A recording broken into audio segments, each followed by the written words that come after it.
হ্যাঁ, তুই ঠিকই দেখছিস। এই 20টা কোশ্চেনকে যদি তুই প্রথম থেকে শেষ পর্যন্ত করে নিতে পারিস, মাধ্যমিক 2026-এর চলতরিৎ থেকে যে কোনো প্রশ্ন তুই অ্যাটেম্প করে দিতে পারবি। তুই যে কোনো টেস্ট পেপারকে A to Z সলভ করে দিতে পারবি, এটা আমার চ্যালেঞ্জ। ধামাকা শুরু করা যাক। হ্যালো এন্ড ওয়েলকাম সবাইকে আমার ইউটিউব চ্যানেল অ্যাডভেঞ্চার একাডেমি আরো একটা নতুন ভিডিওতে। আমি তোমাদের মেন্টর সৈকত দাস। আমি এতদিন তোদেরকে মাধ্যমিক ভৌত বিজ্ঞান গুলে খাইয়ে দিয়েছি। প্রত্যেকটা গুরুত্বপূর্ণ অ্যাসপেক্ট তোদের সাথে আমি ডিসকাস করেছি, A to Z আলোচনা করেছি। এমসিকিউ, ভিএসকিউ, এসএকিউ, এলএকিউ, অঙ্ক থেকে শুরু করে পকেট ধামাকা প্রত্যেকটা জিনিস আমি তোদের সামনে এনে দিয়েছি। এবার এই লাস্ট মোমেন্টে রিভিশনের জন্য তোদেরকে 20টা করে কোশ্চেন প্রত্যেকটা চ্যাপ্টার থেকে দিচ্ছি। তোরা যেগুলো আগে পড়েছিস বিভিন্ন জায়গা থেকে, আমার কাছ থেকে, ধামাকা ব্যাচ থেকে, যেখান থেকেই পড়িস, সেইগুলোকে তুই পড়ছিস, প্লাস এই কোশ্চেনগুলোকে তুই একটু বেশি গুরুত্ব দিচ্ছিস। কারণ এই কোশ্চেনগুলো ভীষণ স্ক্রিনিং করে নিয়ে আসা হয়েছে, বিভিন্ন টেস্ট পেপারকে ঘেটে বারবার আসা কোশ্চেনগুলোকে তুলে আনা হয়েছে। যেগুলো মাধ্যমিকের রেসপেক্টে বেশি ইম্পর্টেন্ট সেইগুলোকে নিয়ে আসা হয়েছে। আমার যেগুলো মনে হয়েছে এই বছর আসতে পারে সেইগুলোকে নিয়ে আসা হয়েছে। এমন কোশ্চেন নিয়ে আসা হয়েছে যেগুলো শিখলে তুই সব টাইপের প্রশ্ন অ্যাটেন্ড করে দিতে পারবি। সুতরাং এইগুলোকে একটু বেশি গুরুত্ব তোকে দিতেই হচ্ছে। চল প্রথম প্রশ্নটাকে ডিসকাস করা যাক। তোদের খুব পছন্দের প্রশ্ন, মাধ্যমিকের খুব পছন্দের প্রশ্ন। পরিবাহীর রোধ কোন কোন বিষয়ের উপর নির্ভর করে? দেখ, আমি একদম বেশি কথা এখানে বলবো না, একদম to the point answer, because এগুলো তোরা সব জানিস। আমি কিছুদিন আগে একটা চলতরিতে কুইক রিক্যাপে সব ডিসকাস করে দিয়েছি। সেই কারণে আমি একদম টু দি পয়েন্ট অ্যান্সার বলবো, কারণ অনেকে এগুলো পরীক্ষার আগের দিনও দেখবে।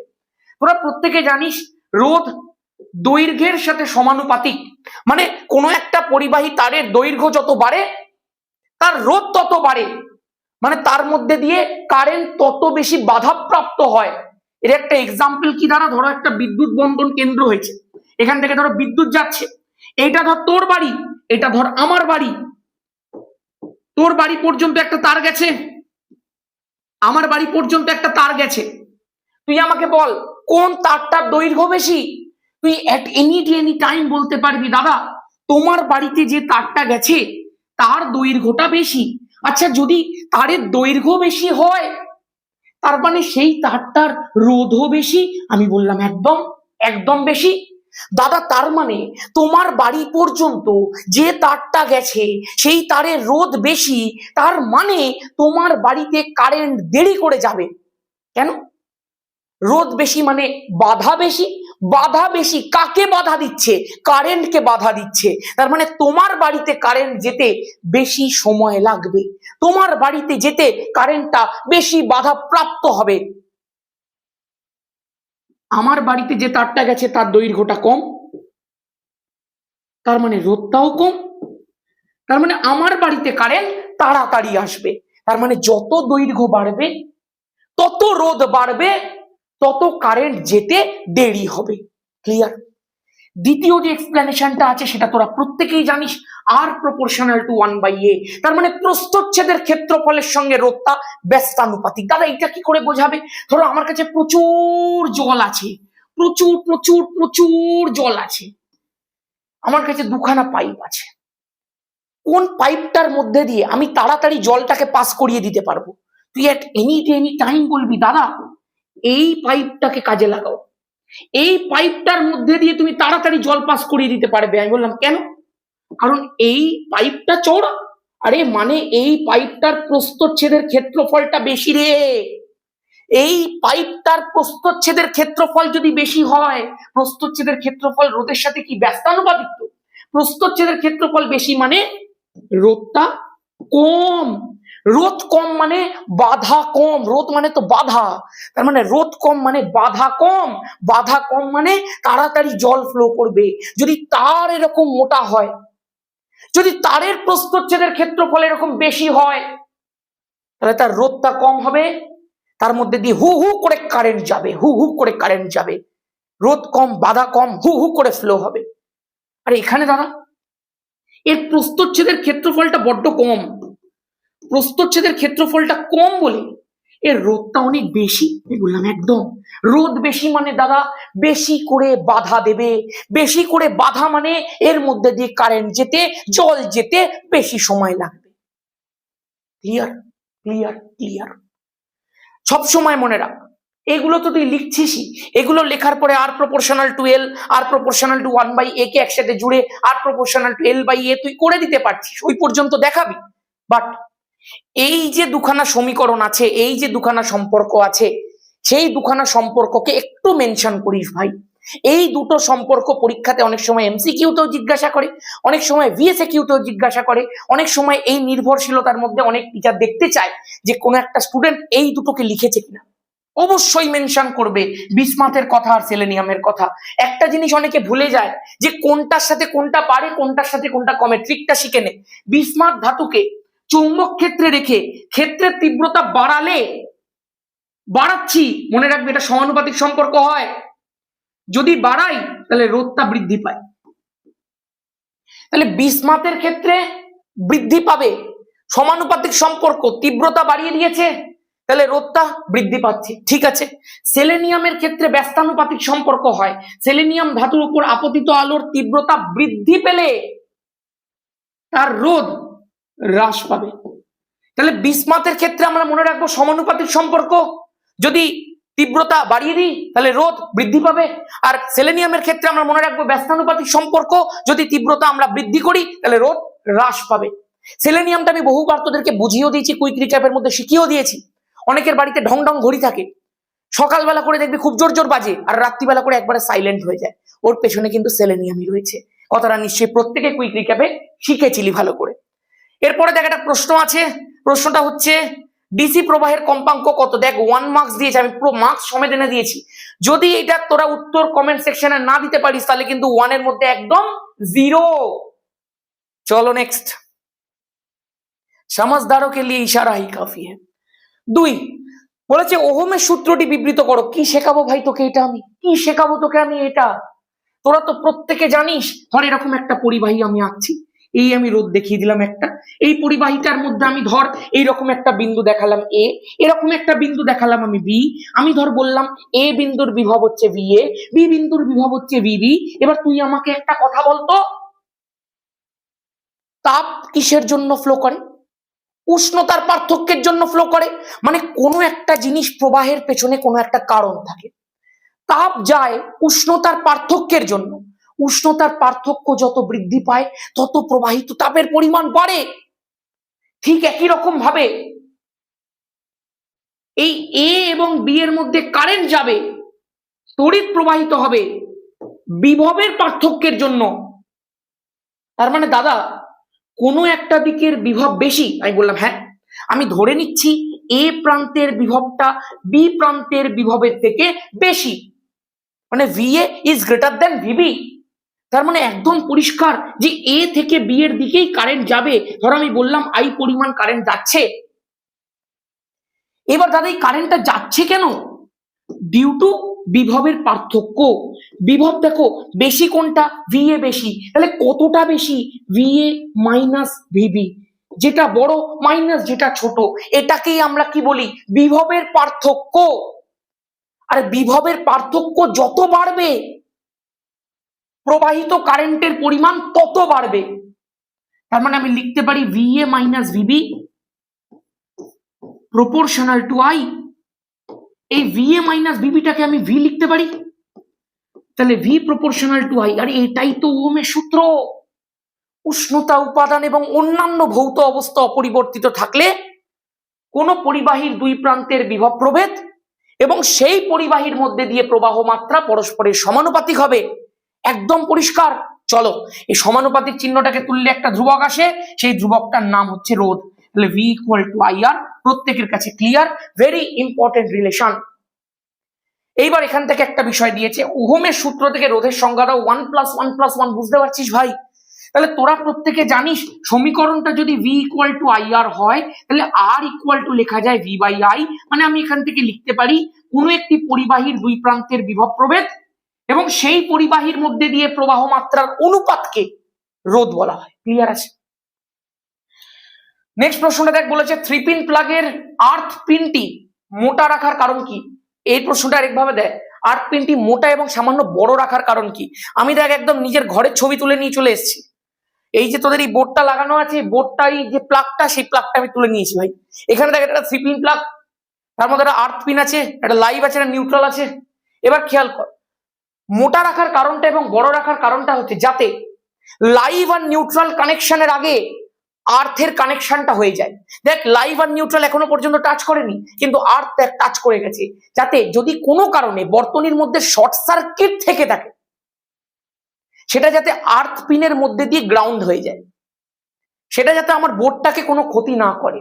এই কারণের জন্যই আর্থের কানেকশনটা আগে দেওয়া হয়। দ্বিতীয় যেটা কারণ, আর্থের পিনটা যাতে কোনোভাবে ভুলবশত লাইভ বা নিউট্রাল পিনের ভেতরে ঢুকে না যেতে পারে, এইটা একটা কারণ। এই দুটো কারণের জন্য কিন্তু আর্থ পিনটাকে একটু বড় আর একটু মোটা রাখা হয়। একদম ক্লিয়ার? তোরা এগুলো সব জানিস। 3 নম্বর প্রশ্ন, একটা বাল্বের গায়ে 220 ভোল্ট 100 ওয়াট লেখা আছে, এর কারণটা কি? তোদেরকে আমি বলেছি, এটা কি এরকম ভাবে দেখবি, 220 ভোল্ট দেখবি, আর এই 100 ওয়াটটাকে 100 ওয়াট দেখবি না, এটাকে দেখবি এরকম করে 100 জুল ডিভাইডেড বাই 1 সেকেন্ড। তোরা প্রত্যেকে জানিস ওয়াট মানে কি, জুল পার সেকেন্ড। তাহলে লিখবো কি করে 100 ওয়াটকে? 100 জুল ডিভাইডেড বাই 1 সেকেন্ড। এবার এই পুরোটাকে বলে কি করে?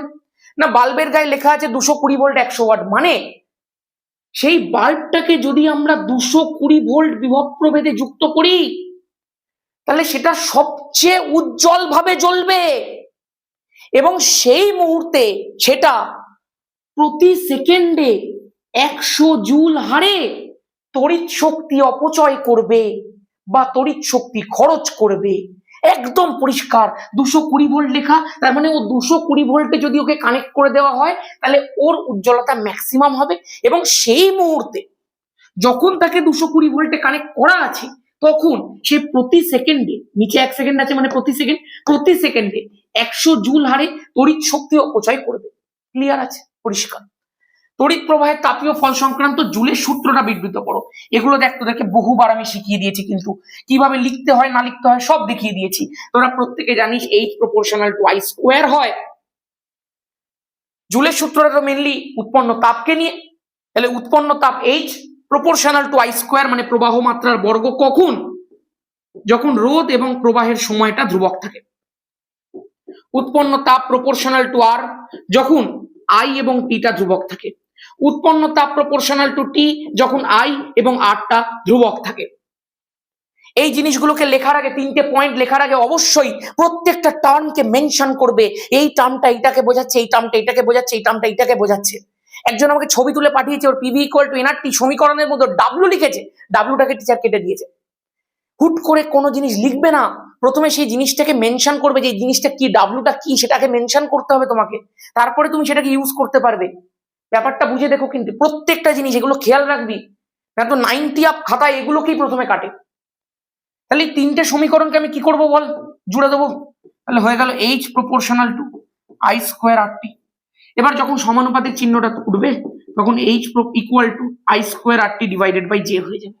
একদম পরিষ্কার কথা, তোরা প্রত্যেকে জানিস J এর দুটো ভ্যালু আছে, একটা হচ্ছে CGS ভ্যালু, সেটা হচ্ছে 4.2 জুল পার ক্যালোরি, আর একটা হচ্ছে SI ভ্যালু যেটা হচ্ছে 1।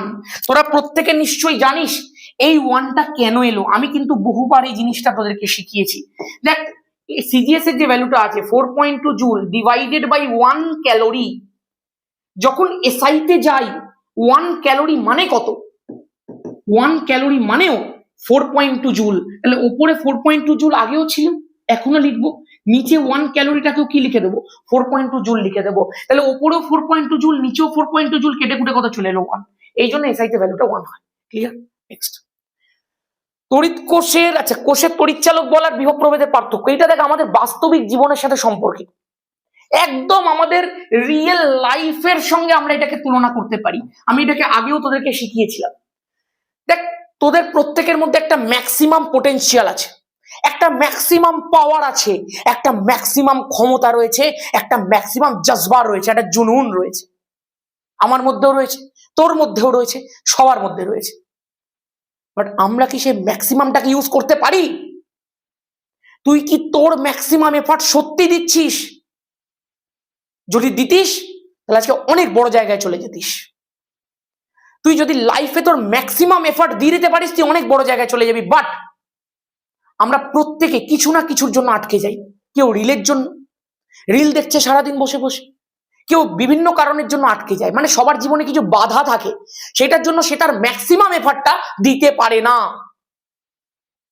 অমনি আমাদের ব্যাটারি যেটা থাকে না, ব্যাটারির মধ্যে যে ম্যাক্সিমাম অ্যামাউন্ট অফ পোটেনশিয়াল থাকে, যে ম্যাক্সিমাম অ্যামাউন্ট অফ বিভব থাকে, সেটাকে আমরা বলে থাকি তড়িৎচালক বল। কিন্তু তার মধ্যে কি রয়েছে? অভ্যন্তরীণ রোধ রয়েছে। সেই অভ্যন্তরীণ রোধের কারণে সেই ম্যাক্সিমাম পোটেনশিয়ালটাকে ডেলিভার করতে পারে না, তার পরিবর্তে কিছুটা কম করে, যেটাকে আমরা বিভব প্রভেদ বলে থাকি। তার মানে দাদা, অ্যাট এনি টাইম তড়িৎচালক বলের মানটা বিভব প্রভেদ থেকে বেশি হবে। বললাম একদম। এবং এদের মধ্যে যে পার্থক্য, সেই পার্থক্যটাকে কিন্তু আমরা নষ্ট ভোল্ট বলে থাকি। ই মাইনাস ভি কত হয় নিচে কমেন্ট করো। এটাই তো নষ্ট ভোল্ট। একদম ক্লিয়ার, একদম পরিষ্কার। এই যে তড়িৎচালক বল আছে, সেটা মাপার যন্ত্রের নাম পোটেনশিওমিটার, আর বিভব প্রভেদ মাপার যন্ত্রের নাম ভোল্ট মিটার। একদম ক্লিয়ার। চলো, বলেছে জল এবং তাপবিদ্যুৎ উৎপাদনের শব্দচিত্র দেখো। দেখ ভাই, আমি শব্দচিত্রগুলো এখানে দেখিয়ে দিয়েছি, তোরা পারলে একবার স্ক্রিনশট নিয়ে নে, তাহলে ভালো করে তোরা এটাকে লিখে দিতে পারছিস। হয়ে গেছে আশা করবো, ডান আছে। নেক্সট প্রশ্ন, আমি একবার জাস্ট দেখবো রেকর্ডিংটা ঠিকঠাক হচ্ছে কিনা। একদম পারফেক্ট রেকর্ডিং হচ্ছে। চলো, বলেছে দুটি অজানা রোধ কাছে। এই যে প্রশ্নটা আমি দেখতে পাচ্ছি 2+1 দিয়েছে, এই প্রশ্নটাকে কিন্তু আমি আগে করিয়ে দিয়েছি, ধামাকা ব্যাচেও করিয়েছি। ধামাকা ব্যাচে টাইপ ধরে ধরে অঙ্ক করানোর সময় শিখিয়েছি, তোদেরকেও কোনো না কোনো একটা পেপার সেটের মধ্যে আমি এটা করিয়েছি। যাই হোক, চ আমি আরেকবার করিয়ে নিচ্ছি। বলেছে দুটি অজানা মানের রোধকে প্রথমে একবার শ্রেণী সমবায় যুক্ত করা হয়েছে, তারপরে একবার সমান্তরাল সমবায় যুক্ত করা হয়েছে। খুব পরিষ্কার কথা। আমি ধরে নিচ্ছি দুখানা রোধের মধ্যে একটা R1 আর একটা R2। একদম। যখন দুটোকে শ্রেণী সমবায় যুক্ত করা হয়েছে, তখন এদের তুল্যরোধ কত হয় তোরা প্রত্যেকে জানিস। শ্রেণী সমবায়ের তুল্যরোধ ইন্ডিভিজুয়াল রোধগুলো যোগফলের সাথে সমান। তাহলে শ্রেণী সমবায়ের তুল্যরোধ হয়ে গেল R1 + R2। সেটা কত দিয়ে দিয়েছে বল? সেটা দিয়ে দিয়েছে 12 ওহম। একদম ক্লিয়ার। তাহলে R1 + R2 ভ্যালুটা হচ্ছে 12 ওহম। আচ্ছা, তুই আমাকে এবার বলতো সমান্তরাল সমবায়ের তুল্যরোধটা কত দিয়ে দিয়েছে? তারা সমান্তরাল সমবায়ের তুল্যরোধ এই R1 R2 আছে, কি করে বার করতে হয় তুমি শিখিয়েছিলে। ওপরে করব গুণ আর নিচে করব যোগ। আমি বললাম একদম। তাহলে আমি ওপরে R1 × R2 করে দিলাম আর নিচে R1 + R2 করে দিলাম। এগুলো তো তোদেরকে অনেকবার শিখিয়ে দিয়েছি। এটাই তো হয়ে গেল সমান্তরাল সমবায় তুল্যরোধ। কত দিয়ে দিয়েছে দাদা? 5/3 ওহম। তাহলে বসিয়ে দিই 5/3 ওহম। দাদা এবার কি করব?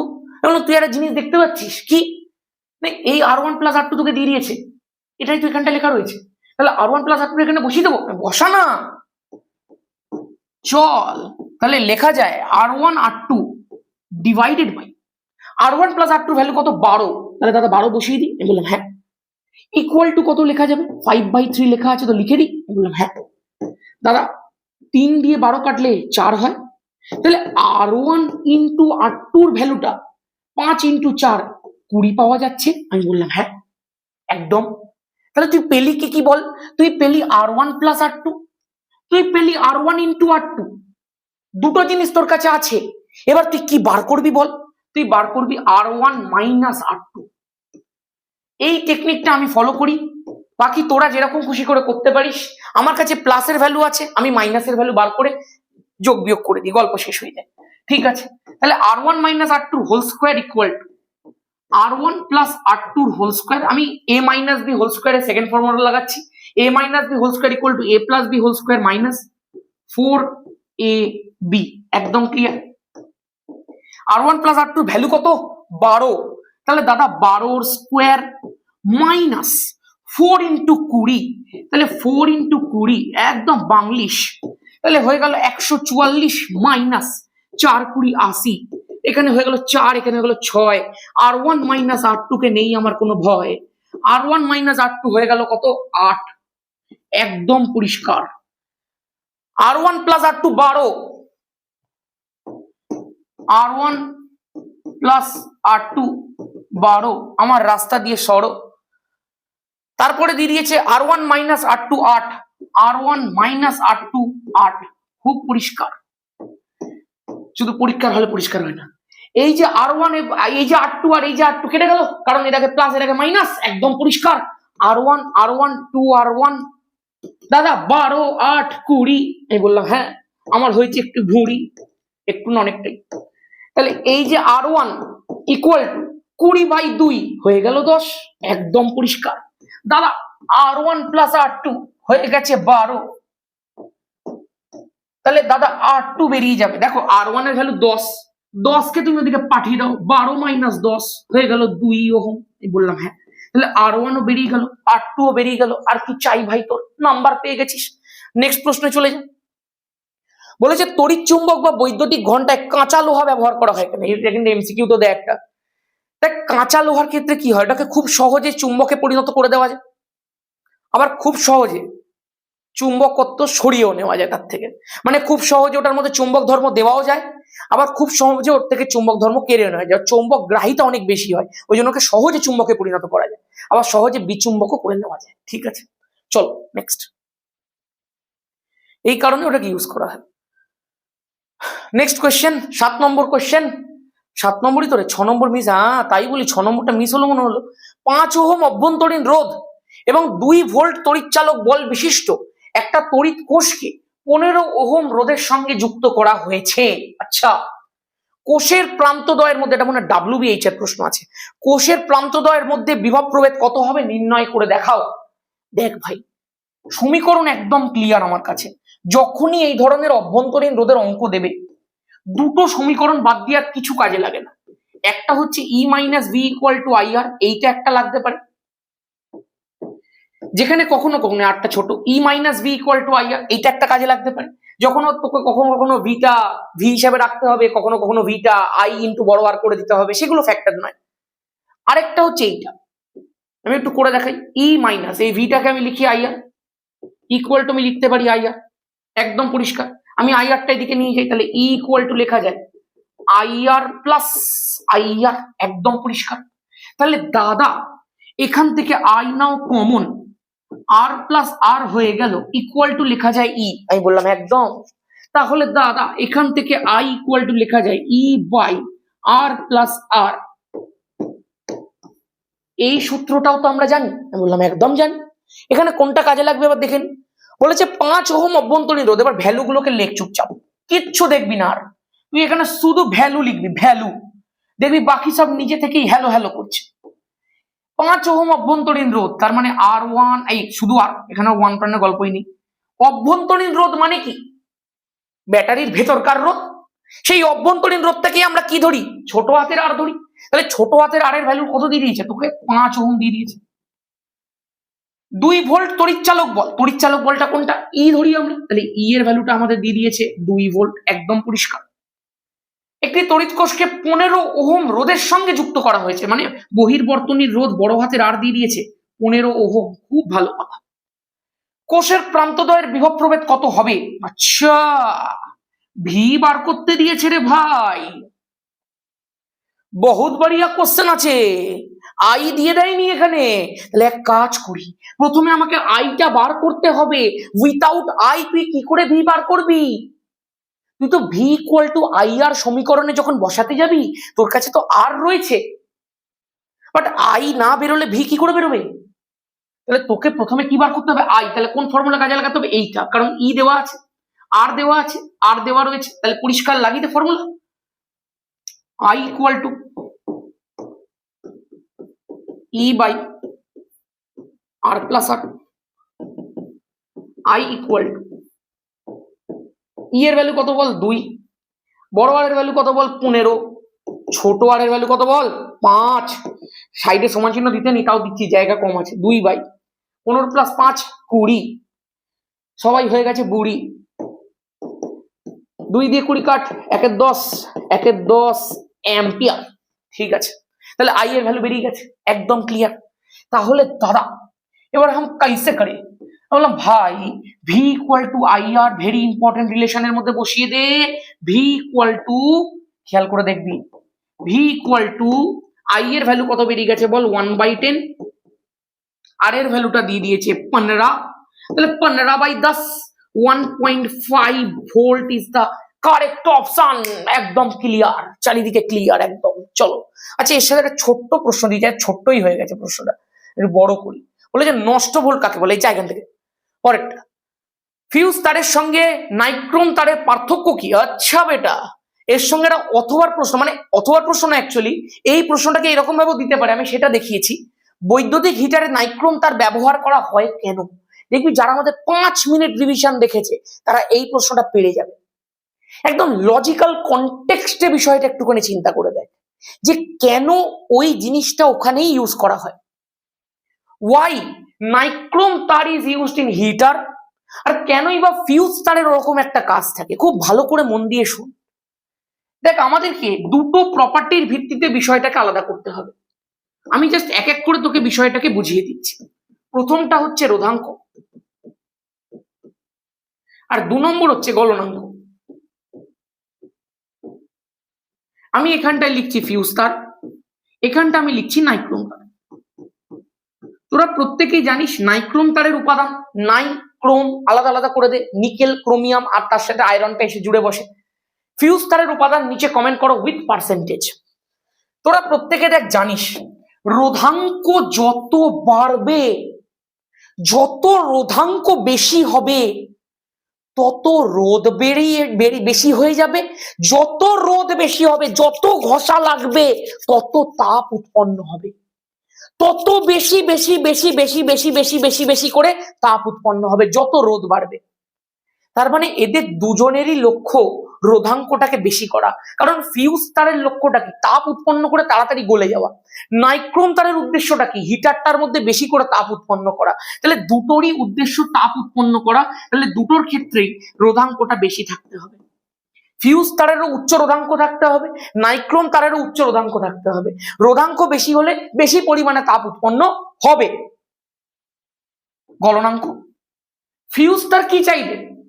ওই যে বেশি পরিমাণ তাপটা তৈরি হলো সেই তাপে আমি গলে যাব, গলে গিয়ে আমি বর্তনীটাকে ছিন্ন করে দেব। তাহলে ফিউজ তার সহজে গলে যেতে চায়, তার মানে ওর যে গলনাঙ্কটা সেটা কম থাকতে হবে, যাতে কম পরিমাণ তাপেই ও গলে যেতে পারে, যাতে খুব অল্প তাপেই ও গলে যেতে পারে, সেই জন্য ওর গলনাঙ্কটা কম হতে হবে। বাট নাইক্রোম তারের উদ্দেশ্য কি? ও অনেক হিট সহ্য করে হিটারটাকে একদম চারিদিকে প্রচার করবে যে আমার হিটার সবচেয়ে ভালো, এবং নিজে সেই তাপটাকে সহন করে চারিদিকটা গরম করবে। ও যদি গলে যায় হিটার তো ফ্লপ। সেই কারণে ওর গললে হবে না ভাই, ও তাপও উৎপন্ন করবে আর ও সেই তাপটা সহ্যও করবে। সুতরাং এর গলনাঙ্কটাকে অনেক বেশি হতে হবে। একদম ক্লিয়ার, একদম ক্লিয়ার। এর কাজ হচ্ছে গলে যাওয়া, ওই জন্য গলনাঙ্ক কম। এর কাজ হচ্ছে সেটাকে সহ্য করা, মানে গলনাঙ্ক বেশি। আর দুজনেরই তাপ উৎপন্ন করা, মানে দুজনেরই রোধাঙ্ক বেশি। এবার হিটারে কেন নাইক্রোম তার ব্যবহার করা তুই বুঝে গেছিস। 3 অ্যাম্পিয়ার ফিউজ তার বলতে কি বোঝো? মানে এর মধ্যে যদি 3 অ্যাম্পিয়ার থেকে বেশি প্রবাহ চলে যায় তাহলে ফিউজ তারটা গলে গিয়ে বর্তনী ছিন্ন করে দেবে। বৈদ্যুতিক বাতির ফিলামেন্টে টাংস্টেন, বৈদ্যুতিক রাত্রিবেলা কি হয়ে গেছে ভাই, বাতির ফিলামেন্ট টাংস্টেনের তৈরি করা হয় কেন? টাংস্টেনেরও সেম প্রপার্টি থাকে যেটা নাইক্রোমের থাকে। টাংস্টেনের ক্ষেত্রে রোধাঙ্ক হাই হয়, ফলে টেম্পারেচার বেশি হয়, তাপ বেশি হয়, ফলে নাইক্রোম যে তারটা যেরকম কাজ করে বেশি বেশি করে তাপ উৎপন্ন করে, টাংস্টেনটাও একই ধরনের কাজ করতে পারে, ফিলামেন্টের মধ্যে অবস্থান করে বেশি বেশি করে তাপ উৎপন্ন করে। কারণ যত তাপ উৎপন্ন করবে ও তত গ্লো করবে, ও তত উজ্জ্বল ভাবে জ্বলবে। একদম ক্লিয়ার। আর দ্বিতীয়, এখানেও যা ছিল ওখানেও তাই থাকবে, ওদের গলনাঙ্কটা বেশি হয়। টাংস্টেন, নাইক্রোম এগুলোর গলনাঙ্কটা হাই থাকতে হবে, কারণ টাংস্টেনের যদি গলনাঙ্কটা হাই না থাকে তাহলে তো একটু দিয়ে গলে যাবে। আর গলে গেলে যদি পরের দিন যাবি একদম লাইটের দোকানে, হ্যাঁ কি লাইট দিয়েছেন, হ্যাঁ গলে গেছে ভেতরে ফিলামেন্টটা, তাই না? তার মানে ওকে গললে চলবে না, ওর গলনাঙ্কটাও হাই থাকতে হবে, ওর রোধাঙ্কটাও হাই থাকতে হবে। রোধাঙ্ক ফর বেশি বেশি আলো, গলনাঙ্ক ফর সহনশীলতা। ক্লিয়ার? 8 নম্বর প্রশ্ন, 220 ভোল্ট 100 ওয়াট একটা বৈদ্যুতিক বাতিকে 300 ওয়াট আর 300 ভোল্ট এবং 110 ভোল্ট সরবরাহ লাইনে যুক্ত করা হয়েছে। মানে বুঝতে পারছিস একটা কথা, ওটার ম্যাক্সিমাম সহনশীলতা হচ্ছে 220 ভোল্ট, ওকে যুক্ত করে দেওয়া হয়েছে 300 ভোল্ট। তার জন্য কি হবে ভাই, ও কিছুক্ষণের জন্য ভীষণ উজ্জ্বল ভাবে জ্বলবে, বাট তারপরেই ওর মধ্যেকার ফিলামেন্ট গলে যাবে এবং পুরো বাল্বটা নষ্ট হয়ে যাবে, বাতিটি নষ্ট হয়ে যাবে, আর জ্বলতে পারবে না। ঠিক আছে, আর যদি 110 ভোল্টের সঙ্গে যুক্ত করা হয়, ওর ম্যাক্সিমাম সহনশীলতা 220, যুক্ত করা হয়েছে 110, তার মানে ওটা যেটা সর্বোচ্চ উজ্জ্বলতায় জ্বলতে পারতো 220-তে, সেই রকম উজ্জ্বলতায়ও জ্বলবে না, ও একদম কম উজ্জ্বলতাতে জ্বলতে থাকবে। বাট কোনো ক্ষতি সেরকম ভাবে হবে না যেখানে এখানে হচ্ছিল, শুধু উজ্জ্বলতাটা এখানে কম থাকবে। ক্লিয়ার আছে? দেখ, স্বাভাবিক এইটার মধ্যে জ্বালালে সবচেয়ে ভালো, এবার এটাতেও জ্বালালে খারাপ, ওটাতেও জ্বালালে খারাপ, তাই না? চল, বলে যে বিওটি কিসের একক, তোরা নিচে বল কিসের একক, তার সঙ্গে জুলের সম্পর্ক কি ভাই, এই বিওটি কিসের একক, কিলোওয়াট ঘন্টা কিসের একক, এগুলো কিন্তু খুব জিজ্ঞাসা করে মাধ্যমিকে। হ্যাঁ চলো, তড়িৎ শক্তির একক আমি বলে দিচ্ছি, বেকার রিস্ক নিয়ে লাভ নেই, এটাই ধর মাধ্যমিকে দিয়ে দিল। অনেকে বললো দাদা তুমি এটা বলোনি, বলে আমি পারিনি। এবার বলি শোন, 1 বিওটি মানে যেটাকে বলা হয় 1 কিলোওয়াট আওয়ার, সেইটাকে লেখা যায় ইকুয়াল টু 1000 ওয়াট আওয়ার লেখা যায়। এবার তোকে বলেছে এর সঙ্গে জুলের সম্পর্ক লিখতে, তাহলে লেখা যাবে 1000 ওয়াট ইন্টু 1 আওয়ার, একদম পরিষ্কার। এবার তুই চিন্তা করে দেখ, 1000 ওয়াটকে কি লেখা যায়, 1000 joule divided by 1 second into, যেহেতু আমাকে জুলের সাথে সম্পর্ক দেখাতে বলেছে বিওটি, তাহলে আমাকে নিশ্চয়ই সেকেন্ডটাকে কাটতে হবে, সেকেন্ডটাকে নিশ্চয়ই আওয়ার কাটতে পারে না, তাহলে আওয়ারটাকে নিয়ে যাও সেকেন্ডে। কি করে নিয়ে যাবো, 1 ঘন্টা মানে 60 মিনিট, 60 মিনিট মানে 60 ইন্টু 60 সেকেন্ড, তাহলে এই হয়ে গেল তো সেকেন্ড আর সেকেন্ড ক্যান্সেল, তাহলে 60 ইন্টু 60 ইন্টু 1000 কত হয়ে যাবে ভাই, 6 6 36, একটা দুটো তিনটে চারটে পাঁচটা, এত জুল। এটাকে দেখ তো লেখা যায় এইরকম ভাবে 3.6 into 10 to the power 6 joule, একদম পরিষ্কার। দেখ 3.6 কে 10 টু দি পাওয়ার 6 দিয়ে যদি আমি গুণ করে দিই, তাহলে একটা শূন্য চলে যাবে পয়েন্ট সরাতে, আর বাকি 5টা শূন্য দেখ পরপর পরপর বসে যাবে, একদম ক্লিয়ার আছে। তাহলে এইটা হয়ে গেল সম্পর্ক, 1 kilowatt hour equal to 3.6 into 10 to the power 6 joule. বলছে ভাস্বর বাতি সিএফএল এবং এলইডির মধ্যে একটি পার্থক্য লেখো, তোরা পড়ে নিতে পারছিস। রোধাঙ্কটা কি, এসব প্রশ্ন করাতে হবে। R equal to rho into L by A হয়, তাহলে যদি আমাকে কেউ বলে রোধাঙ্কটা কি, আমি কি বলবো না, rho equal to R into A divided by L হবে, তাই তো কোনাকুনি গুণ করছি, R into A divided by L. তাহলে আমি সংজ্ঞা লেখার সময় কি করবো, এ ইকুয়াল টু 1 করবো, এল ইকুয়াল টু 1 করবো, তাই না? তাহলে আমি বলবো একটি নির্দিষ্ট তাপমাত্রায়, একটি নির্দিষ্ট তাপমাত্রায় একক দৈর্ঘ্য এবং একক প্রস্থচ্ছেদের ক্ষেত্রফল বিশিষ্ট কোনো একটি পরিবাহীর রোধকে, কেন, কারণ এই দুটোকে যদি আমি 1 বসাই তাহলে তো রোধাঙ্ক ইকুয়াল টু রোধ চলে আসে, তাহলে বলবোটা কি, বলবো একটি নির্দিষ্ট তাপমাত্রায় একক দৈর্ঘ্য এবং একক প্রস্থচ্ছেদের ক্ষেত্রফল বিশিষ্ট একটি পরিবাহীর রোধকে তার রোধাঙ্ক বলা। বা এটাকে এরকম ভাবে বলা যেতে পারে যে কোনো একটি নির্দিষ্ট তাপমাত্রায় কোনো একটা স্পেসিফিক কিছু তৈরি বা কোনো একটা উপাদান বলতে হবে, তোকে উপাদানটা মেনশন করে দেওয়া থাকবে, যেমন দেখো রূপার রোধাঙ্ক অনেক সময় তামার দিয়ে দেয়। তাহলে একটি নির্দিষ্ট তাপমাত্রায় একটি নির্দিষ্ট উপাদানের ঘনক, যে ঘনকটার বাহুর দৈর্ঘ্য হচ্ছে 1 সেন্টিমিটার বা 1 মিটার, মোদ্দা কথা একক, সেই ঘনকটা দুটো বিপরীত পৃষ্ঠের মধ্যিখানের রোধকেও তার রোধাঙ্ক বলা হয়, এইটাও অনেক সময় বলে দেওয়া থাকে। ঠিক আছে, ইনফ্যাক্ট এইটা দিয়েই তোকে এই পরেরটা লিখতে হবে। রূপার রোধাঙ্ক কত দিয়ে দিয়েছে বল, 1.66 10 টু দি পাওয়ার -6, এককটাকে দেখে না একবার, ওহম সেন্টিমিটার।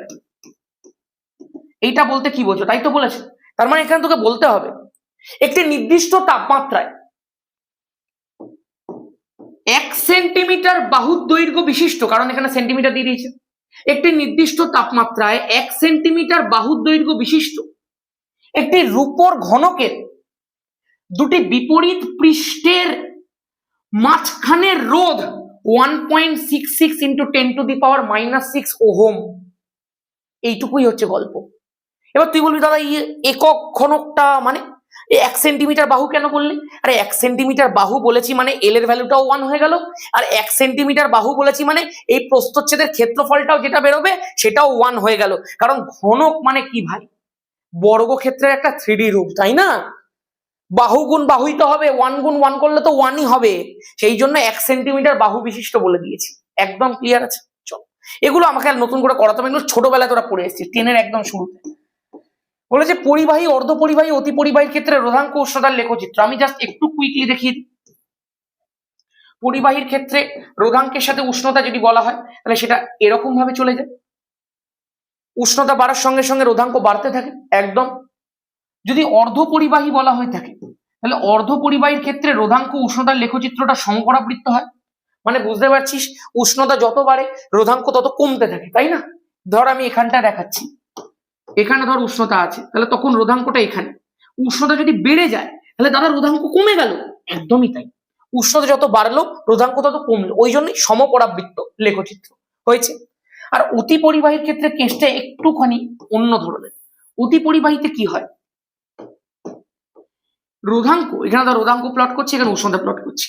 রোধাঙ্ক একটা বিশেষ উষ্ণতার নিচে প্রায় প্রায় শূন্যের নিকটবর্তী হয়ে যায়, এবং রোধাঙ্ক যদি শূন্যের নিকটবর্তী হয়ে যায় তার মানে পরিবাহিতা হঠাৎ করে বেড়ে যায়, এবং যে নির্দিষ্ট তাপমাত্রার নিচে, দেখ এই বরাবর তো তাপমাত্রা কমছে, তাহলে এই নির্দিষ্ট তাপমাত্রাটা নিচে রোধাঙ্কটা শূন্যের নিকটবর্তী হলো।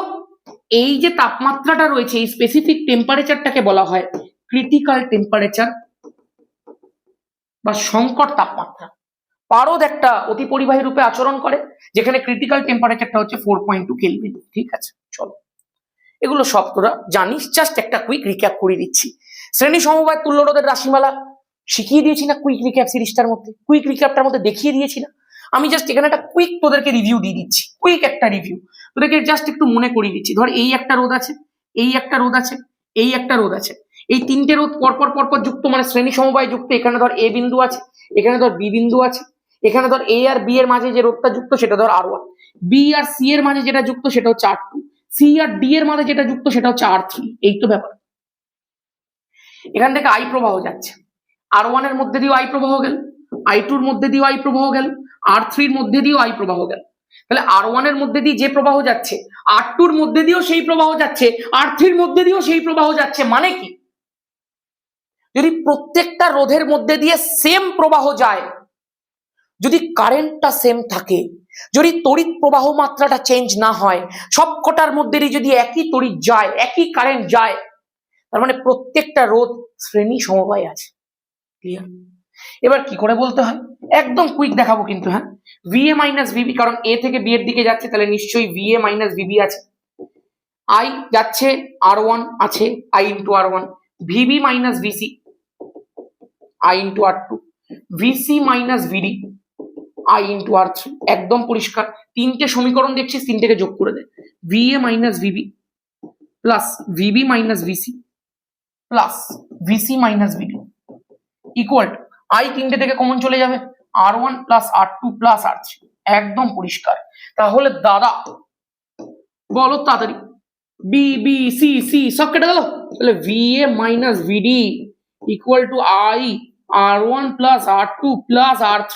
এই পর্যন্ত রেখে দিই, আমি বললাম একদম।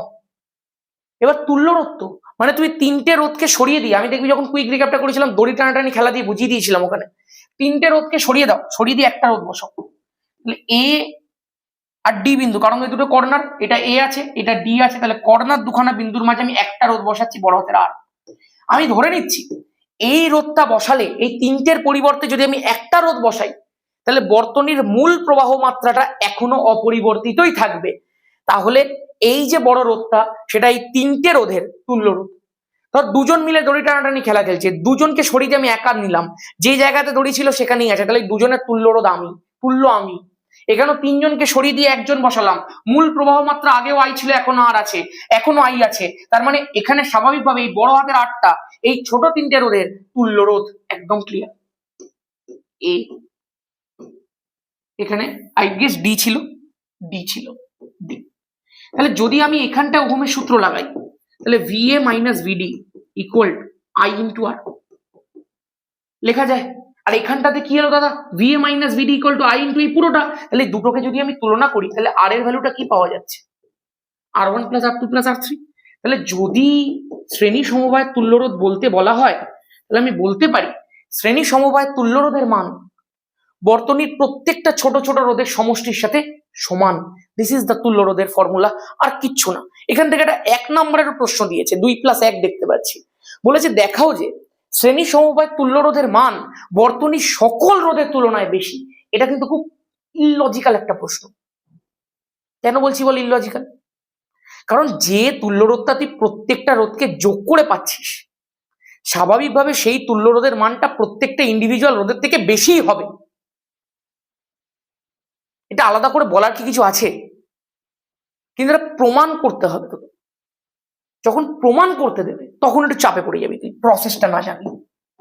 তুই বলবি এখানে 3টে রোধ আছে, R1 আছে, R2 আছে, R3 আছে, এবং এই 3টে রোধের মধ্যে R1 সবচেয়ে বড়, R2 একটু ছোট, R3 সবচেয়ে ছোট।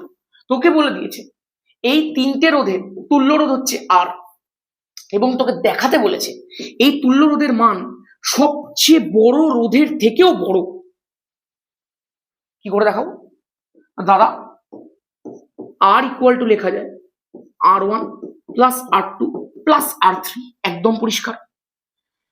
যেটা নিয়ে আমার কাজ, যেটা নিয়ে আমার চর্চা, সেই R1টাকে আমি এই দিকে পাঠাই, R এর পাশে পাঠিয়ে দিই, তাহলে R - R1 = R2 + R3। তোরা জানিস রোধ সব সময় পজিটিভ হয় ভাই, তার মানে এই দুটোর যে যোগফল R2 + R3 সেটাও দাদা পজিটিভ। আমি বললাম হ্যাঁ। আচ্ছা দাদা পজিটিভ মানে কি? পজিটিভ মানে 0 থেকে বড়, তার মানে দাদা এই দুটো যোগফল 0 থেকে বড়, তাহলে এইটাও 0 থেকে বড়। আমি বললাম একদম। তাহলে R - R1 0 থেকে যদি বড় হয়, দেখ 0 থেকে বড়, এই যে গ্রেটার দ্যান সাইনটা সমান চিহ্নের মতো কাজ করে, তাহলে এইটা এদিকে চলে যাবে, তাহলে R - R1 ছিল, এদিকে গেলে +R1, তাহলে R R1। তার মানে যেটা R1 সবচেয়ে বড় ছিল, আর তার থেকেও বড়। একদম ক্লিয়ার, একবারে ক্লিয়ার ভাই। চল দেখি নেক্সট। আচ্ছা আমি একবার একটু দেখে নি রেকর্ডিংটা ঠিকঠাক হচ্ছে কিনা। না রাত হয়ে গেছে তো, রাতের বেলা এখান থেকে গাড়ি ফাড়ি গুলো যায়, রেকর্ডিং নাও ঠিকঠাক হতে পারে। আমি দেখতে পাচ্ছি একদম পারফেক্ট রেকর্ডিং হচ্ছে। ঠিক আছে চলো নেক্সট। এখানে একটা প্রশ্ন দিয়েছে 220 ভোল্ট 60 ওয়াট, 110 ভোল্ট 60 ওয়াট, দুখানা বৈদ্যুতিক বাতি দিয়ে দিয়েছে, দুটো বাতির রোধের অনুপাত বার করতে বলেছে। খুব পাতিয়ারা প্রশ্ন দিয়ে দিয়েছে ভাই। এবং আমি তোকে একটা কথা বলছি, এই প্রশ্নটাকে অনেকে করতে গিয়ে একদম পুরো জঘন্য একটা কীর্তি করে বসে, বড় ক্যালকুলেশন করে বসে যায় ভাই। এগুলো এত ক্যালকুলেশনের ডিমান্ড করে না, কি করে স্মার্টলি করতে হয় দেখে নে। এবং দেখতে পাচ্ছিস 2 নম্বর একদম দিয়ে দিয়েছে, ছাকা ছাকা 2 নম্বর পেয়ে যাবি। দেখ দুটো রোধের অনুপাত বার করতে বলেছে। আমি একটা তোকে কথা বলে দিই, 3টে সমীকরণ তুই জানিস ক্ষমতা, P = VI, এই একটা সমীকরণ জানিস, P = I²R, এই একটা সমীকরণ জানিস, এটাও এখান থেকেই তৈরি হয়। V = IR বসিয়ে দে, তাহলে I²R হয়ে যাবে। আবার I এর জায়গার মধ্যে V দিয়ে সমীকরণ বসিয়ে দে, তুই এখানে পেয়ে যাবি P = V²/R, একদম পরিষ্কার। জানিস এখন কটা বাজে জানিস? এখন বাজে রাত্রি 3:26। ধামাকা হচ্ছে চারিদিকে, লোকজন পাগল বলছে আমাকে, সকাল সকাল আমি শুনতে পাচ্ছি, বলছে রাত্রির বেলা করে চিল্লায়। কি করবো ভাই, কি বলবো লোকজনকে, কিছু বোঝাতে পারছি না। লোকজন জিজ্ঞাসা করছে তুই কি করিস রাত্রিবেলা করে, তুই কি করিস ঘরের মধ্যে। আমি কি বলবো, আমি কিছু বুঝতে পারি না, আর বললেও বুঝবে না। ইউটিউবের মধ্যে ক্লাস, বেকার বলেও লাভ নেই, কি বলবো বলার। চল P = V²/R, এখানে কি ফর্মুলা লাগাতে হবে ভাই? V দিয়ে দিয়েছে, তাহলে এটাই লাগাতে হবে। আর বের করতে দিয়েছে তো, এটাই লাগাতে হবে। P দিয়ে দিয়েছে, আরে এটাই লাগাতে হবে রে ভাই। তাহলে মোচরে সব কটা।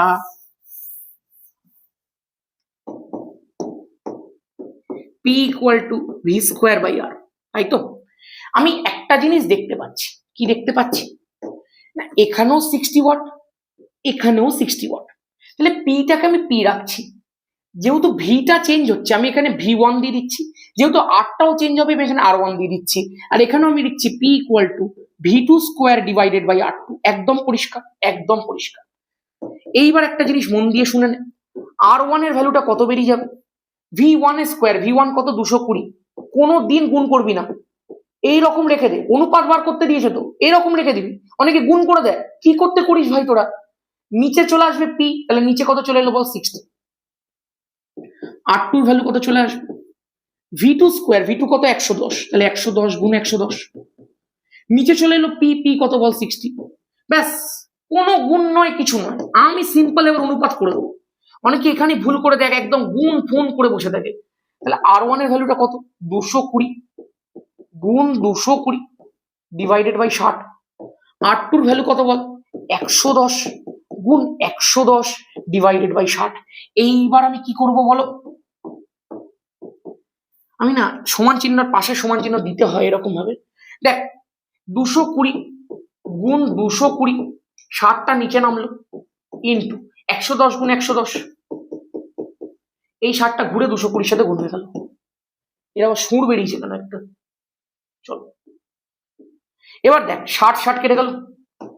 আবার খেয়াল করে দেখো 110 দিয়ে 220 কাটলে 2, 110 দিয়ে 220 কাটলে 2, তাহলে এখান থেকে বেরিয়ে গেল R1 is to R2 equal to 4:1। গল্প শেষ। অ্যাম্পিয়ারের সন্তরণ নিয়ম, আরে ভাই আর কতবার তোকে শেখাবো? ধরে নেওয়া যাক কোনো একটা ব্যক্তি তড়িৎবাহী তারের উপর দিয়ে তড়িৎ প্রবাহের অভিমুখে এমন ভাবে সাঁতার কাটছে যে তার মুখ সর্বদা চুম্বক শলাকার দিকে থাকে। এই রকম অবস্থায় সেই ব্যক্তির বাম হাত যেদিকে থাকে চুম্বক শলাকাটার উত্তর মেরু সেদিকে বিক্ষিপ্ত হয়, উত্তর মেরু সেই দিকেই বিক্ষিপ্ত হয়। এটাই ব্যাপার। এগুলো সব নারী নক্ষত্র তোদেরকে সব শিখিয়ে দিয়েছিলাম কুইক রিক্যাপটায়।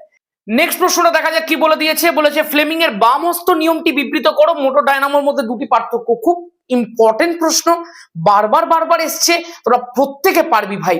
ফ্লেমিং এর বাম হস্ত নিয়ম যদি তোকে এখন কেউ লিখতে বলে, এই তো 3টে আঙুল, এইটা চৌম্বক ক্ষেত্র, এইটা তড়িৎ প্রবাহ, এইটা পরিবাহীর গতি, তুইও জানিস আমিও জানি। কি বলবো? বাম হাতের তর্জনী, মধ্যমা এবং বৃদ্ধাঙ্গুষ্ঠকে পরস্পরের সমকোণে রেখে প্রসারিত করলে যদি তর্জনী চৌম্বক ক্ষেত্রের অভিমুখ, মধ্যমা তড়িৎ প্রবাহের অভিমুখ নির্দেশ করে, মানে এই দুটো তোকে বলে দিয়েছে, তাহলে বৃদ্ধাঙ্গুষ্ঠ পরিবাহীর গতির অভিমুখ নির্দেশ করবে। গল্প শেষ। এই দুটো আমরা জানি, এইটা বের করতে হবে। গল্প শেষ। মোটর ডায়নামোর মধ্যে পার্থক্য বহুবার তোদেরকে বলে দিয়েছি। মোটরের ক্ষেত্রে কি হয়? তড়িৎ শক্তিটা যান্ত্রিক শক্তিতে রূপান্তরিত হয়। প্রথমে তুই সুইচ মারবি, কারেন্ট যাবে, তবে না যন্ত্রটা ঘুরবে। ডায়নামোর ক্ষেত্রে কি হয় বা জেনারেটরের ক্ষেত্রে কি হয়? আগে যন্ত্র চলবে, যান্ত্রিক শক্তি তড়িৎ উৎপন্ন করবে, মানে তড়িৎ শক্তিতে রূপান্তরিত হয়ে যাবে।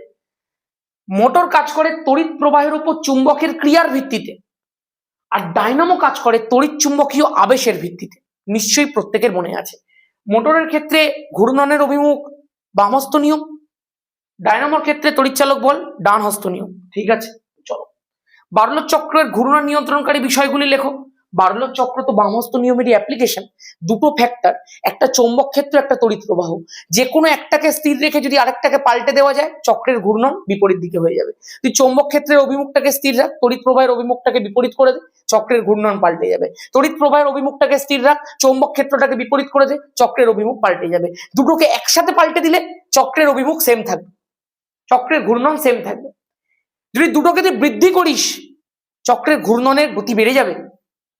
বলতো বার্লো চক্র এসিতে চলে না ডিসিতে চলে? কমেন্ট করে লেখ। বেশি রাত হয়ে গেছে, আমি বেশি জোরে কথা বলতে পারছি না, বুঝতেই পারছিস। মোটরের শক্তি বৃদ্ধির উপায়গুলো কি কি? আর্মেচারের পাক সংখ্যা বাড়িয়ে দিতে হবে, ক্ষেত্র চুম্বকের শক্তি বাড়িয়ে দিতে হবে, গল্প শেষ হয়ে যাবে। ঠিক আছে, কলোকুয়াল প্রশ্ন। ফ্লেমিং এর ডান হস্ত নিয়ম বিবৃত করো। এই সেম ব্যাপার ভাই, পার্থক্যটা কোথায়? বাম হস্তের ক্ষেত্রে আমরা এই দুটো জানতাম, মধ্যমা আর তর্জনী। এই যে মধ্যমা জানতাম, এই তর্জনী জানতাম, বৃদ্ধাঙ্গুষ্ঠ বার করতাম। এখানে কি হবে? সব সেম, শুধু জানি আমরা তর্জনী আর বৃদ্ধাঙ্গুষ্ঠ, বার করতে হবে কাকে? মধ্যমাকে। এটাই পার্থক্য। তাহলে কি বলবো? ডান হাতের তর্জনী, মধ্যমা এবং বৃদ্ধাঙ্গুষ্ঠকে পরস্পরের সমকোণে রেখে প্রসারিত করলে যদি তর্জনী চৌম্বক ক্ষেত্রের অভিমুখ, বৃদ্ধাঙ্গুষ্ঠ পরিবাহীর গতির অভিমুখ নির্দেশ করে। মানে এই দুটো আমি বলে দিলাম, যে এখানে এই দুটো বলছিলাম, এইটা বার করছিলাম, এখানে এই দুটো বলে দিলাম, এইটা বেরিয়ে যাবে। তাহলে যদি তর্জনী চৌম্বক ক্ষেত্রের অভিমুখ, বৃদ্ধাঙ্গুষ্ঠ পরিবাহীর গতির অভিমুখ নির্দেশ করে, তাহলে মধ্যমা তড়িৎ প্রবাহের অভিমুখ নির্দেশ করবে। শেষ। ডিসি অপেক্ষা এসি সুবিধাজনক কেন? অপচয় কম হয়, আর ট্রান্সফরমারের মাধ্যমে বাড়ানো কমানো যায় বিভবটাকে, তাই না? একটি বৃত্তাকার তার কুণ্ডলী অক্ষ বরাবর একটি চোঙাকৃতি, আচ্ছা একটি কুণ্ডলী অক্ষ বরাবর, মানে এই কুণ্ডলী অক্ষ বরাবর একটা দণ্ডচুম্বক সেটা অক্ষ বরাবর ঘুরছে। আচ্ছা, মানে এই যে কুণ্ডলী সেইটা বরাবর এই যে দণ্ডচুম্বকটা আছে সেটা রোটেট করছে, এরকম ভাবে ঘুরছে ঘুরছে ঘুরছে, পাক খাচ্ছে। তাহলে তোকে জিজ্ঞাসা করেছে কুণ্ডলীর মধ্যে কি কোনো তড়িৎচালক বা কোনো তড়িৎ প্রবাহ কি আবিষ্ট হবে? উত্তর হচ্ছে না। এই ধরনের বেশিরভাগ প্রশ্নের ক্ষেত্রে দেখবি নাই উত্তর হয়। যদি পাক খেতে থাকে ও এমনি নর্মাল আসছে, চৌম্বক ক্ষেত্রে পরিবর্তন ঘটাচ্ছে, চৌম্বক বলরেখাগুলোকে পরিবর্তন ঘটাচ্ছে, তখন এর মধ্যে তড়িৎচালক বল তড়িৎ প্রবাহ আবিষ্ট হবে। বাট যদিও পাক খেতে থাকে, ঘুরতে থাকে, তাহলে আবিষ্ট হবে না কিন্তু। ঠিক আছে, এটা আমি আর করবো না। সমান্তরাল সমবায় তুল্যরোধের রাশিমালা কুইক রিক্যাপটার মধ্যে দিয়ে দিয়েছি, এই নিচের প্রশ্নটাকেও আমি দিয়ে দিয়েছিলাম, একদম হুবহু সেম টাইপেরই হয়, তোরা জানিস। ওই কুইক রিক্যাপ থেকে তোরা দেখে নিতে পারছিস। কারণ কি বলতো, এই ভিডিওগুলো বেশি বড় করলে অসুবিধা হয়ে যাবে। তড়িৎচুম্বকীয় আবেশ সংক্রান্ত ফ্যারাডের সূত্র বিবৃত করো। দুটো সূত্র ছিল, তাই না? আমি ডেমোটা দেখিয়েছিলাম তোদেরকে, নিশ্চয়ই তোদের মনে আছে। আমি এই জিনিসটা তোদেরকে এক্সপ্লেন করেছিলাম এটা দিয়ে, এই ওয়েবসাইটটা দিয়ে আমি এক্সপ্লেন করেছিলাম। এই যে ধর, আমি ফিল্ড লাইন্স গুলোকে দেখিয়ে দিই। এই যে একটা চুম্বক আছে, চুম্বকটার মধ্যে দিয়ে দেখ কতগুলো বলরেখা যাচ্ছে। তাহলে এই যে একটা কুণ্ডলী আছে, আমরা কি পড়েছি, কোন কুণ্ডলীর মধ্যে দিয়ে অতিক্রান্ত চৌম্বক প্রবাহের পরিবর্তন ঘটালে, মানে চুম্বকটা এখানে আছে, এই যে দেখ বাল্ব লাগানো আছে, কিচ্ছু জ্বলছে, কিচ্ছু জ্বলছে না। আমি এই কুণ্ডলীর মধ্যে দিয়ে দেখতে পাচ্ছি কতগুলো চৌম্বক প্রবাহ যাচ্ছে, চৌম্বক বলরেখা পাস করছে, মানে চৌম্বক প্রবাহগুলোর মধ্যে দিয়ে পাস করছে, সব ঠিকঠাক আছে, কিচ্ছু চেঞ্জ হচ্ছে না, সব ঠিক আছে। কিন্তু যেই মাত্র আমি কুণ্ডলীর মধ্যে দিয়ে অতিক্রান্ত চৌম্বক প্রবাহের পরিবর্তন ঘটাবো, মানে যতটা ছিল আমরা বাড়াচ্ছি দেখ, তখনই কুণ্ডলীর মধ্যে একটা তড়িৎ চালক বল আবিষ্ট হবে। এবং যতক্ষণ পর্যন্ত এই চৌম্বক প্রবাহের পরিবর্তন ঘটবে, ওই আবিষ্ট তড়িৎ চালক বল ততক্ষণ স্থায়ী হবে। তড়িৎ চালক বল আবিষ্ট হচ্ছে মানে কি, মানে এর মধ্যে তড়িৎ প্রবাহ যাবে, তড়িৎ প্রবাহ যদি যায় তাহলে এই বাল্বটা জ্বলবে। দেখা যাক জ্বলে কিনা। দেখ এই আছে, আমি এই কুণ্ডলীর মধ্যে দিয়ে অতিক্রান্ত চৌম্বক প্রবাহের পরিবর্তন ঘটাচ্ছি, দেখ তো, দেখ জ্বলছে। কারণ যখনই অতিক্রান্ত চৌম্বক প্রবাহের পরিবর্তন ঘটছে, সঙ্গে সঙ্গে কুণ্ডলীর মধ্যে একটা তড়িৎ চালক বল সৃষ্টি হচ্ছে, সেই তড়িৎ চালক বল এই তড়িৎ প্রবাহ পাঠিয়ে বাল্বটাকে জ্বলাচ্ছে, ব্যাস গল্প শেষ। এবং যতক্ষণ পর্যন্ত আমি চৌম্বক প্রবাহের পরিবর্তন ঘটাচ্ছি, আবিষ্ট তড়িৎ চালক বলটা দেখ ততক্ষণই স্থায়ী হচ্ছে। ক্লিয়ার? ক্লিয়ার? এবং একটা জিনিস খেয়াল কর, একটা জায়গাতে স্থির আছে, কিচ্ছু হচ্ছে না, আমি চৌম্বক ক্ষেত্র বাড়ালাম বা কমালাম, আলটিমেটলি পরিবর্তন করলাম। বাড়ানো কমানোটা ডিপেন্ড করে না, ডিপেন্ড করে পরিবর্তন করছি কিনা। পরিবর্তন করলেই তড়িৎচালক বল আবিষ্ট হবে। ওই জন্য বাড়ালে কথাটা লিখলে হবে না, কুণ্ডলীর মধ্যে দিয়ে অতিক্রান্ত চৌম্বক প্রবাহের পরিবর্তন ঘটালে কুণ্ডলীতে একটা তড়িৎচালক বল আবিষ্ট হয়, এবং যতক্ষণ পরিবর্তন ঘটতে থাকে ততক্ষণ তড়িৎচালক বলটা স্থায়ী হয়। এবং এই আবিষ্ট তড়িৎচালক বলের মান কুণ্ডলীর মধ্যে দিয়ে অতিক্রান্ত চৌম্বক প্রবাহের পরিবর্তনের হারের সাথে সমানুপাতিক হয়। তোরা ফ্যারাডের সূত্র জানিস। বলেছে 220 ভোল্ট 1000 ওয়াট এবং 240 ভোল্ট, আচ্ছা 240 ভোল্ট 1000 ওয়াট এবং 240 ভোল্ট 100 ওয়াট বৈদ্যুতিক বাতির মধ্যে কার ফিলামেন্ট বেশি মোটা হবে? কি করতে হবে দেখেন, আমি জাস্ট হিন্টটা দিই, এটা আগেও করিয়েছি কোনো একটা জায়গায়। এইটারও তুই রোধ বার করছিস, এইটারও তুই রোধ বার করছিস। এবার তোরা প্রত্যেকে জানিস আর প্রপোর্শনাল টু 1/a। ফিলামেন্ট দৈর্ঘ্য দুটোই সেম বলে দিয়েছে, তোকে বলেছে কোনটার ফিলামেন্ট বেশি মোটা হবে। মোটা মানে প্রস্থচ্ছেদের ক্ষেত্রফল কার বেশি।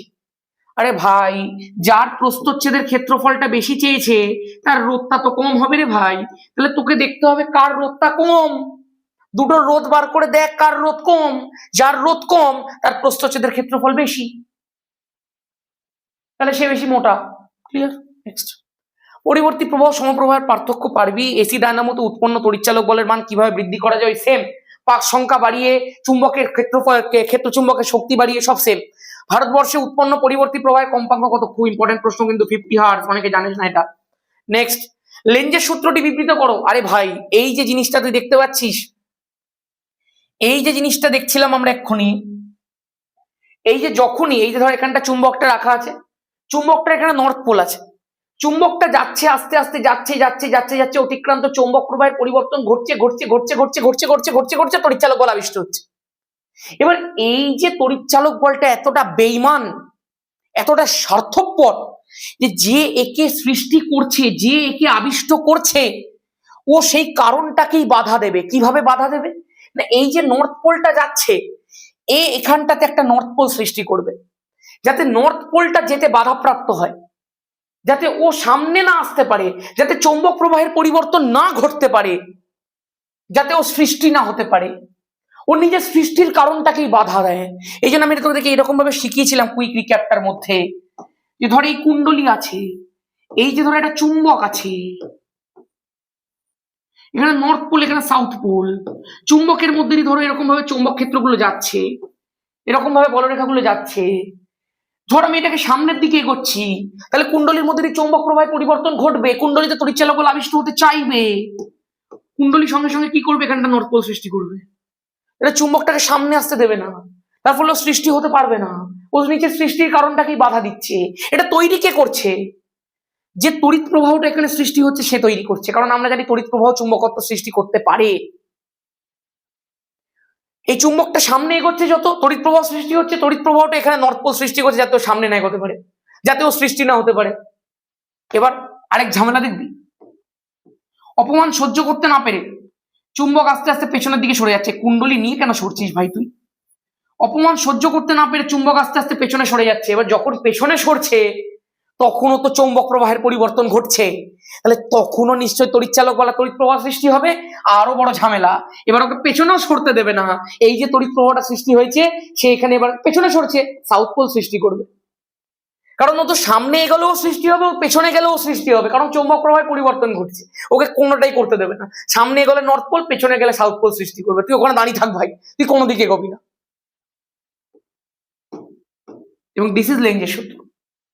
তড়িৎ চুম্বকীয় আবেশের ক্ষেত্রে আবিষ্ট তড়িৎ প্রবাহের অভিমুখ এমন হয় যে কারণে আবিষ্ট তড়িৎ প্রবাহটা সৃষ্টি হয়েছে সেটা নিজের উৎপত্তির কারণকেই বাধা দেয়। লেঞ্জের সূত্রের সাহায্যে শক্তি সংরক্ষণ নীতি অ্যাকচুয়ালি কি হয়, এ না থামে না, এ থামে না, এখানটায়ও নর্থ পোল সৃষ্টি করে দেয়, একে যেতে দেয় না, বাট স্টিল এই চুম্বকটা থামবে না।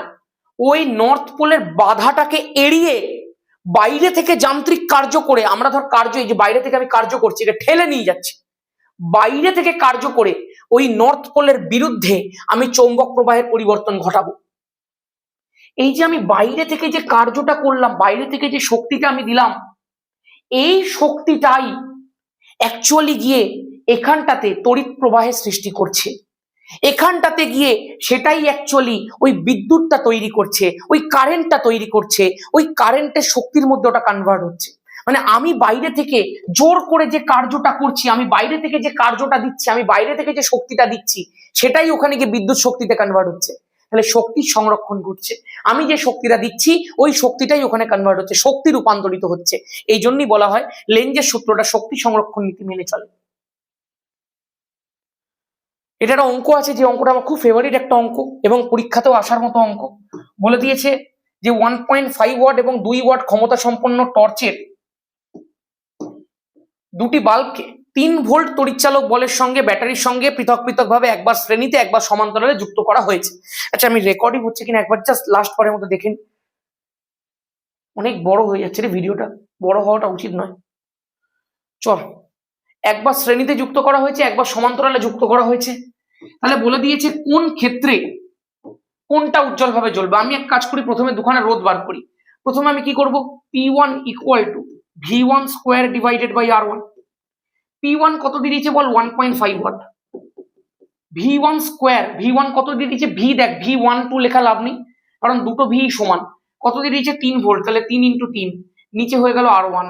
তাহলে এখানটায় আমি একটা জিনিস দেখতে পাচ্ছি, 3 দিয়ে 1.5 দিয়ে 3 কাটলো, 2 হয়ে গেল, তাহলে R1 এর ভ্যালুটা চলে এলো 3 গুণ 2 6 ওহম। বল P2 equal to V square divided by R2। তাহলে P2 এর ভ্যালু কত, 2। V স্কোয়ারের মধ্যে লিখবো 3 এর স্কোয়ার মানে 3 গুণ 3, নিচে হয়ে গেল R2। তাহলে R2 এর ভ্যালু কত হয়ে গেল বল, 9/2 মানে 9/2 মানে 4.5 ওহম। গল্প শেষ।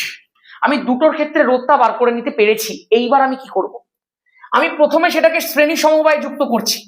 শ্রেণী সমবায়ের ক্ষেত্রে উৎপন্ন তাপ দেখ, যত বেশি তাপ তত বেশি গ্লো, যত বেশি তাপ তত বেশি উজ্জ্বলতা। তাহলে আমি এখানে তাপের সমীকরণ বার করি, H equal to I square RT divided by J।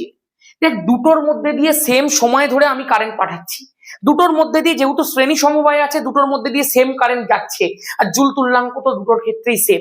তাহলে কারেন্ট সেম, সময় সেম, জুল তুল্যাঙ্ক সেম, তার মানে H প্রপোর্শনাল টু R, কারণ বাকি তিনটে তো ধ্রুবক। তার মানে কি, তার মানে সেখানেই বেশি তাপ যার রোধ বেশি, সেখানেই বেশি তাপ যার রোধ বেশি। তাহলে যখন শ্রেণী সমবায়ে যুক্ত করব আমি দুজনকে, তখন বেশি তাপ কোনখানে উৎপন্ন হবে? যার রোধ বেশি সেখানে। তার মানে প্রথমটার ক্ষেত্রে বেশি পরিমাণে তাপ তৈরি হবে, সেই জন্য প্রথম বাতিটা বেশি উজ্জ্বল ভাবে জ্বলবে। একদম ক্লিয়ার। যখন সমান্তরালে যুক্ত করব, H equal to I square RT divided by J। সমান্তরালে তো I ফাই এর গল্প থাকে না, আমি উপরে একটা R দিয়ে নিচে একটা R দিয়ে গুণ করে দিই, I square R square T divided by J into R। এগুলো এখন সবার নিশ্চয়ই মুখস্থ হয়ে গেছে, এতবার পড়িয়েছি। I R স্কোয়ার ভি এ স্কোয়ার করলেই তো I R স্কোয়ার হয়ে যায়, তার মানে I স্কোয়ার R স্কোয়ারটা অ্যাকচুয়ালি ভি স্কোয়ার, তাহলে লিখে দে না V square into T divided by J into R. এবার বল, যখন সমান্তরালে যুক্ত করা হয়েছে, সমান্তরাল সমবায়ের ক্ষেত্রে ভিটা ধ্রুবক থাকে, টিটা দুজনের ক্ষেত্রে ধ্রুবক, যেটা ধ্রুবক, তাহলে H প্রপোর্শনাল টু 1/r বেরিয়ে গেল, তাই না? এইটা ধ্রুবক, এটা ধ্রুবক, এটা ধ্রুবক, তাহলে H ইকুয়াল টু ধ্রুবক ইন্টু 1/r, তাহলে H প্রপোর্শনাল টু 1/r। মানে এবার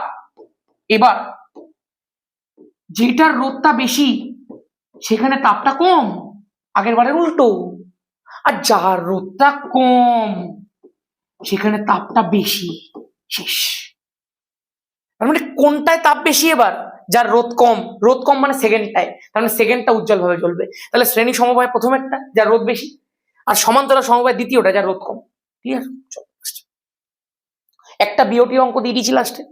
8টা বাল্ব আছে, প্রতিদিন 10 ঘন্টা করে, একটা ইলেকট্রিক ইস্ত্রি আছে, চল করি। আমি এখানে কি লিখবো, আমার স্টাইলটা দেখে নে, আমি তোরা এগুলো শিখিয়ে দিয়েছি তোদেরকে। আমি লিখি প্রথমে এখানে, আমি একটু ধামাকা বেজে স্টুডেন্টদেরকে এভাবেই শিখিয়েছি। একদিনে ব্যয়িত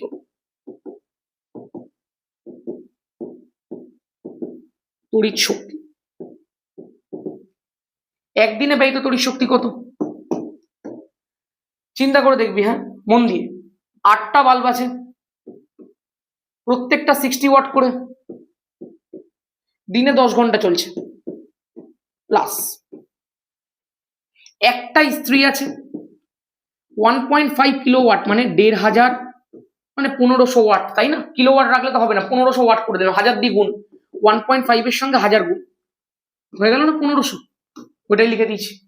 15 মিনিট ধরে চলছে, 15 মিনিট তো লিখলে হবে না, 15কে 60 দিয়ে ভাগ করলো, ঘন্টা চলে এলো, তাই না? কারণ আমাদের তো ওয়াট ঘন্টায় নিয়ে আসতে হবে, কারণ আমাদের তড়িৎ শক্তি আমরা জানি ওয়াট আওয়ারে হয়। তাহলে 15কে 60 দিয়ে ভাগ করলাম, 60 দিয়ে ভাগ করলে ওটা ঘন্টায় চলে আসবে। তার ফলে পুরোটা কিসে চলে এলো বল এবার? এই ওয়াট আর এই ঘন্টা গুণ করলে ওয়াট আওয়ার, গল্প শেষ। এইসব অঙ্ক তোদের কাছে এখন বাচ্চা হয়ে যাওয়ার কথা ভাই, এই অঙ্ক এখন না পারলে কিন্তু খুব সমস্যায় আছিস তুই, খুব তাড়াতাড়ি প্র্যাকটিস কর। দেখ, 4 দিয়ে কাটলাম, 2 দিয়ে কাটলাম, 750 হয়ে গেল, 2 দিয়ে কাটলাম, 3 দুয়ে 6, 15, 7 দুয়ে 14, 5 দুয়ে 10, 375। আর এখানটা কত হয়ে গেল? 600 ইন্টু 8, 6 48 00, 48 00 প্লাস 375, 5 7 48 আর 3 51, 5175 ওয়াট আওয়ার, একদম পরিষ্কার। এইবার এটা তো একদিনে বেরিয়ে গেল রে ভাই, আমাদের কত দিনের বের করতে বলেছে? 1 মাসের, তাই না? 1 মাস মানে 30 দিন, কিছু না বলে দিলে, তাহলে 30 দিনে ব্যয়িত তড়িৎ শক্তি, একটু ক্যালকুলেটর হিসাব করি, বল একদিনে কত? 5175, তাহলে 30 দিনে কত? ইন্টু 30। খুব সহজে গুণটা হয়ে যাবে 3 দিয়ে, আর তাও আমার কাছে এখন বেশি সময় নেই, রাত্রির হয়ে গেছে অনেক। 5175 গুণ 30, 155250, 155250, এত ওয়াট আওয়ার বেরিয়ে গেল, একদম পরিষ্কার। তাহলে এইবার আমরা কি করব বল? বিওটি ইউনিট বার করব। এগুলো এখন সবাই পারবি, সবাই করতে পারবি আমি আশা করব। বিওটি ইউনিট কি করে বার করে? এই যে ওয়াট আওয়ারটা বেরিয়েছে 155250, এটাকে 1000 দিয়ে ভাগ করে দেবো, তাহলে হয়ে গেল কিলোওয়াট আওয়ার বিওটি ইউনিট। তাহলে কত হয়ে যাবে বল? 0 0 কাটলো, 2 শূন্য আগে করে দেবো, 155.25, এতটাই বিওটি ইউনিট। এবার প্রত্যেক ইউনিটের ভ্যালু কত দিয়ে দিয়েছে? প্রত্যেক ইউনিটের ভ্যালু 6 টাকা। তাহলে প্রত্যেক ইউনিটের ভ্যালু যদি 6 টাকা হয়, তাহলে মাসে বিল কত হবে?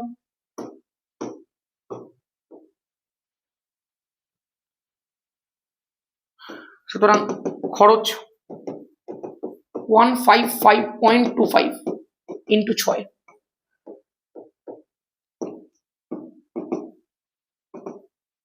155.25 ইন্টু 6, 931 টাকা 50 পয়সা।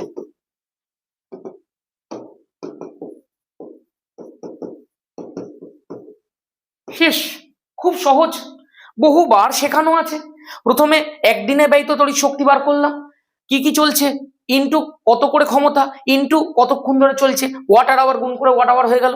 তারপরে এই যে টোটাল ওয়াট আওয়ার পেলাম সেটাকে বিওটিতে কনভার্ট করলাম কিভাবে, আচ্ছা তার আগে ওটা 30 দিনেরটা বার করলাম, ওটা একদিনে বার করেছিলাম, 30 দিয়ে গুণ করে 30 দিনে বার করলাম, বিওটি বার করলাম হাতে ভাগ করে, 1 ইউনিটের দাম 6 টাকা, তো এত ইউনিটের দাম কত টাকা, কাজ শেষ। শেষ। ব্যাস 20খানা কোয়েশ্চেন ভালো করে তোদেরকে শিখিয়ে দিলাম। এই কোয়েশ্চেনগুলো তুই কুইক রিক্যাপেও আমার পাবি। অঙ্কগুলো যারা যারা ধামাকা ব্যাচে, প্রচুর ছেলে মেয়ে ধামাকা শেষ মধ্যে ভর্তি হয়েছে, ওই 11-এর জন্য 200 টাকা অফ হয়ে যাবে, এবং 99-এ ধামাকা ব্যাচ অনেক ছেলে মেয়ে ভর্তি হয়ে গেছিস। 11-এ তোদের অবশ্যই কোর্স ফি থেকে 200 টাকা অফ হয়ে যাবে, এবং প্রত্যেকেই হবে যারা যারা ধামাকা ব্যাচের মধ্যে আছে।